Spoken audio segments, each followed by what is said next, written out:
Садыр Жапаров биз электр энергиясын кошуна өлкөлөрдөн бүгүн эле импорттоп жаткан жокпуз. Бишкек шаарында жергиликтүү өз алдынча башкаруу органдарынын жана жергиликтүү мамлекеттик администрация башчыларынын республикалык кеңешмеси өтүп жатат. Анда президент Садыр Жапаров сөз сүйлөдү. Азыр электр энергиясын Түркмөнстандан алып жатабыз. Казакстан, Өзбекстан мурдагы келишимдердин негизинде электр энергиясын берип жатышат. Биз электр энергиясын кошуна өлкөлөрдөн бүгүн эле импорттоп жаткан жокпуз. 2010-жылдан бери бүгүнкү күнгө чейин электр энергиясын импорттоп жатабыз. Менин тапшырма менен энергетика министри электр энергияны үнөмдөгүлө деп суранган. Күндүз жарыктар күйүп турат. Бул эмнени билдирет? Бул бизге электр энергиянын арзан болгону үчүн. Ушуга байланыштуу жергиликтүү бийлик электр энергиясын үнөмдүү пайдалануу ишин жүргүзүшү керек. 2024-жылы электр энергия кризисинен чыгабыз дейт ал. Булак super.kg. Эл чындыкты билсин. Садыр Жапаров жарандардын кайрылууларынын саны 2 эсеге көбөйдү. Мындай көрүнүш маселелер өз убагында чечилбей жаткандыгынын натыйжасы. Бишкек шаарында жергиликтүү өз алдынча башкаруу органдарынын жана жергиликтүү мамлекеттик администрация башчыларынын республикалык кеңешмеси өтүп жатат. Анда президент Садыр Жапаров сөз сүйлөдү.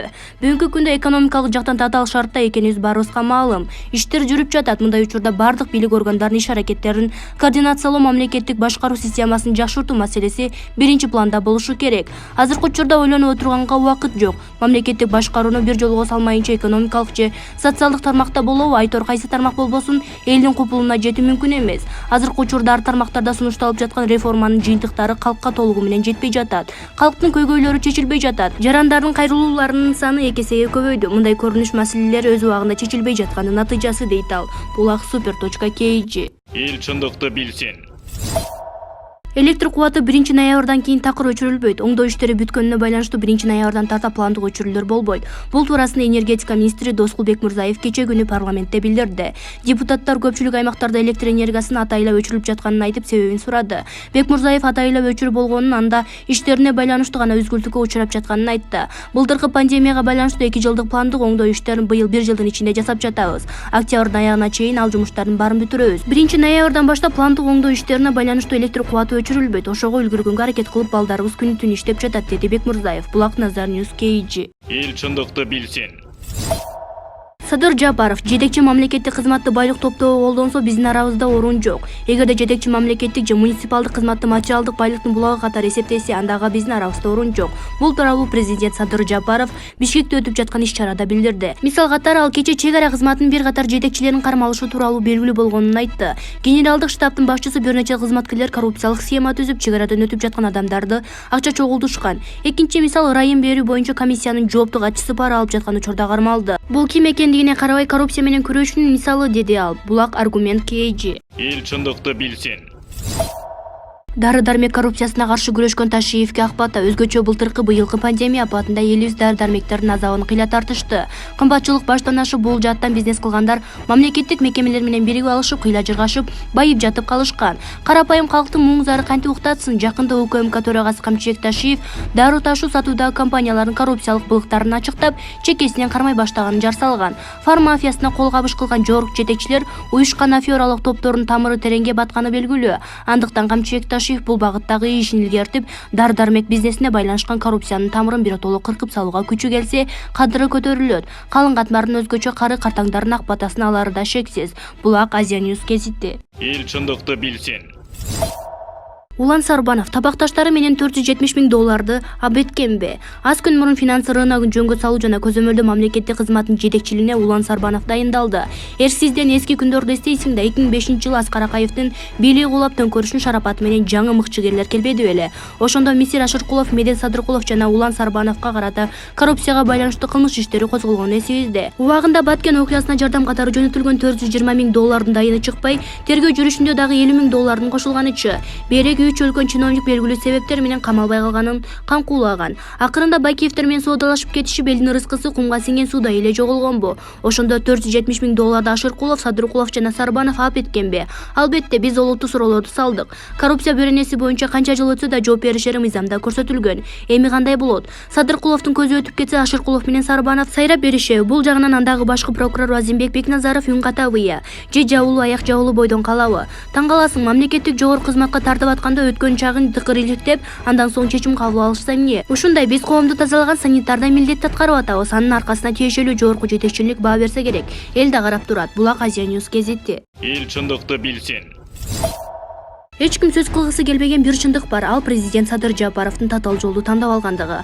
Эл түп көтөрүлүп келип такка отургузса бир ай өтпөй, мен шайлоо өткөрүп мыйзам жолу менен президенттикке келем деп тактан түшүп алганы. Президент болгусу келгендердин баарына шарт түзүп мүмкүнчүлүк бергени. 3 ай тирешип тутушуп ар кандай каралоо жакалоолорго чыдап жүгүрүп жүрүп анан барып президент болгону. Андан соң өз партиясы тарапташтарын биз калыс бололу, эл күмөн санабасын деп таратып салганы. Эми мына жыйынтыгында экисинин дагы жаңысынын да акчасы бары жогунун да мүмкүнчүлүгү бердей. Эл добушун берсе ак үйдөн кош келдиңиз деп тосулат. Эл добушун бербесе бийликти сагалап путка чалынбай оокатыңды кыл.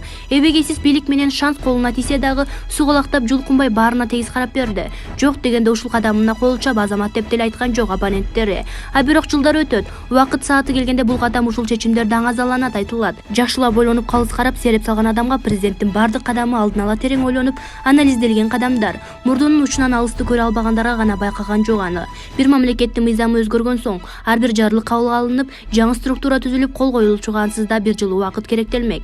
Ошол бир жыл ичинде Садыр Жапаров мен кыйынмын, мен кыйрадам дегендердин баарына кызмат берип көрдү. Сындап өткөрүп берди. Буга чейинки ар бир иштен алынган министр жөн эле алынып калган жок. Ар биринин элге жар салынбаган себеби көшөгө артындагы ошол кыска мүнөттөгү кылыгы бар. А бирин ачпайын деп гана тынч бошотуп коюп жатат.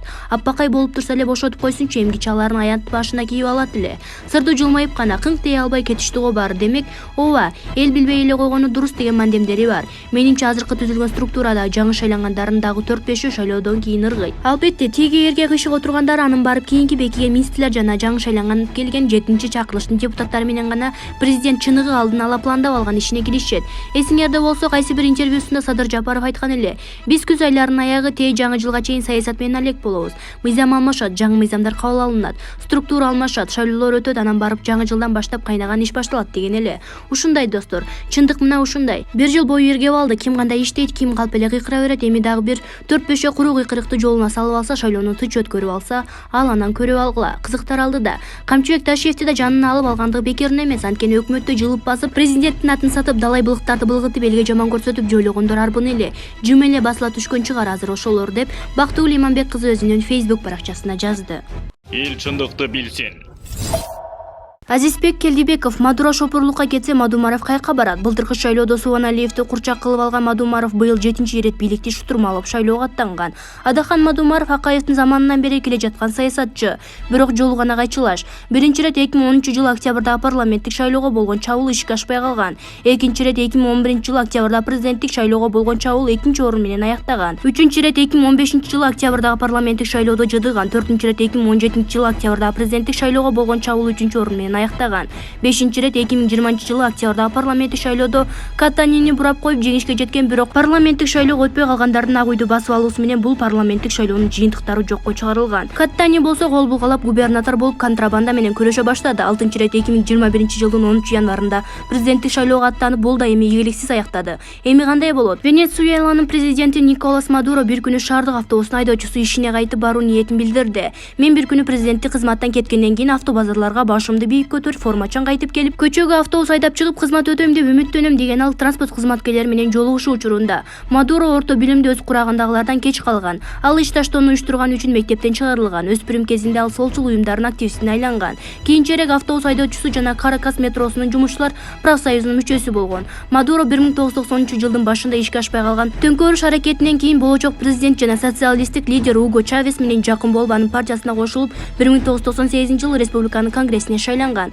2005-жылы улуттук ассамблеянын төрагасы, 2006-жылы Уго Чавестин өкмөтүндө тышкы иштер министри болгон. 2012-жылы мурда президент Уго Чавес көз жумардан бир нече ай мурда жарандарга алдыдагы президенттик шайлоодо Мадуронун талапкерлигин колдоп берүүнү өтүнүч менен кайрылган. Николас Мадуро Венесуэланын президенти болуп 2013-жылдын апрелинде шайланган. Азизбек Келдибеков, Булак Назар Ньюс, KG. Эл чындыкты билсин.